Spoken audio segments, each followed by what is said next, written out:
Well, time for update number 8, I believe, on the off-road mower. So you can see I have my handy DeWalt angle grinder out with a DeWalt metal cutoff wheel on it, 4-inch. And I am going to, the reason the front of the tractor's jacked up is because this wheel right here, that one right there, locked up, and so I dropped the whole spindle out, so hopefully I can unlock that wheel from the spindle because I didn't put enough grease on it, so I feel kind of stupid, but I have other spindles on a different tractor that I think I can use, so it's not the end of the world, but if I can't get that rim off there goes one of my front wheels, so now I don't have another one that size. I can probably find one somewhere, but anyway, you might have seen Fearless Front's last video about his safety supplies and emergency supplies that he has stored in his tractor for when he goes off-roading. So you may think that I'm stealing this idea by using the ammunition box right here, but he gave me this idea, and then basically I just told him I was going to use it too, and he didn't have a problem with that. But anyway, if you haven't seen Fearless Front's video, go watch that before you finish my video. I will link it right here in the annotation and down in the description. But basically, I'm going to fill that box with all sorts of safety and emergency supplies, tools and stuff like that, just like he did. And I'm gonna use this center raised platform right here, because since I don't have a shifter down here anymore, my shifter's up here on the dashboard.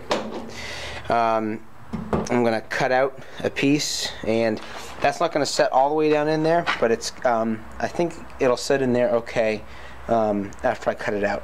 Hopefully you guys can just be able to see how it'll be in there. Anyway, so I've got my cutoff wheel. I've got some lines marked out. Hopefully I can follow them well enough with this, and yeah, we'll go ahead and start cutting and see what happens from there.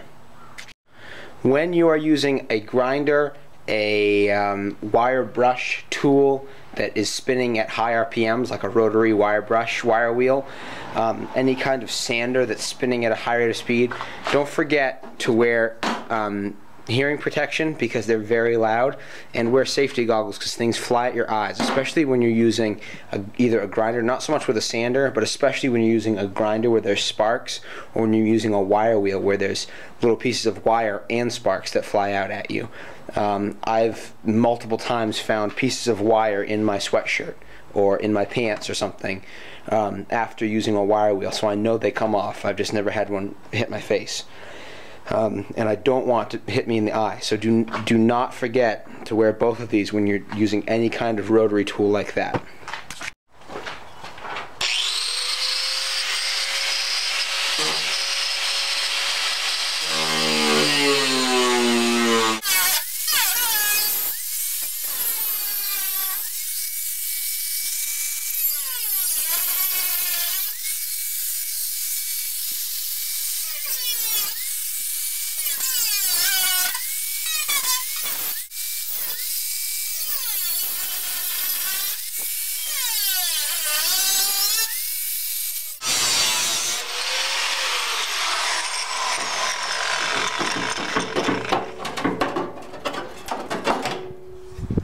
There we go. Make sure you clean up your edges around here after you're done grinding. I'm going to do that in a second. I just want to test fit this first, make sure it's fitting like I want it to. As you can see, here's my open cavity right here. I've got my wiring right here. I've got all my power lines for my lights, my starter, all that kind of stuff, and my positive battery for my solenoid to my starter, all running through there. And this is just going to kind of set down in here like that, and it should go right down in there. All I'm going to need is kind of a platform to go across there, I think, just to keep it above my wiring. I kind of wish I hadn't cut it quite down so far in here so that it can set up on the ledge right about here, but that's okay. It'll be okay. So I'll just go ahead and clean that up, make it look a little bit neater, and then start modifying a little platform so I can do that. or maybe try to move my wiring over to the side. Yeah, maybe that's what I'll do. I think I'll move my wiring, zip tie it over to the side there, and then I can set my stuff down in there. That's what I'll do. Yep, so I'll move my wiring in a second after I finish cleaning up these edges.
Now the wires are all tied back to one side there with zip ties.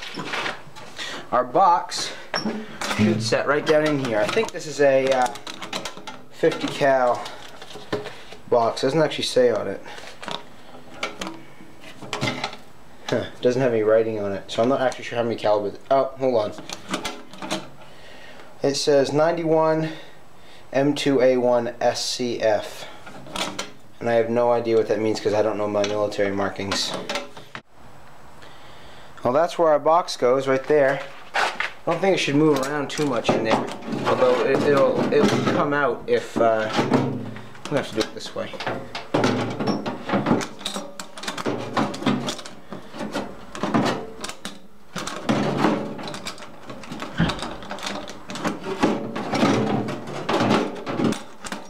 It doesn't go in there quite straight because there are still wires on that one side, but it's good enough.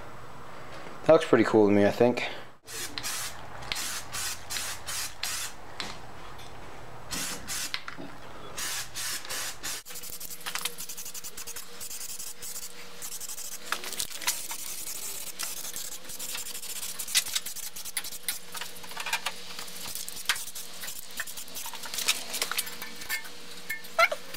I'll leave the hood, but I'm painting this whole thing. I might even paint the whole thing undercoat.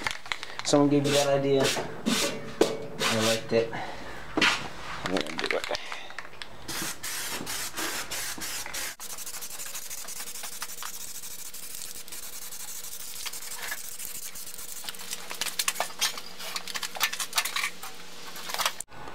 So, as you can see, I painted it. Painted where I ground down and painted this all black. But I actually did it with undercoat, the same stuff that I did the back of this tractor with right here. And it's held up so well, I decided that I would do the rest of the tractor with it. I'll do a couple of really thick coats, and then do a couple of really thick coats of just like a matte clear. It'll bring it out kind of matte black, but be kind of rubberized and tough. I did all the way up past or right up to the steering linkage on both sides. I might leave the hood the way it is right now, but everything is going to get really banged up other than, like, you know, the sides of the hood, like the floorboards and the fenders and stuff like that, and inside there is all undercoated. So I'm going to leave it that way for now. It'll make it tougher, make it look better, and probably hold up better too. And someone actually already gave me the idea to undercoat the whole thing, and I'm probably going to go with it. So I like it. We'll keep putting on some coats and then do some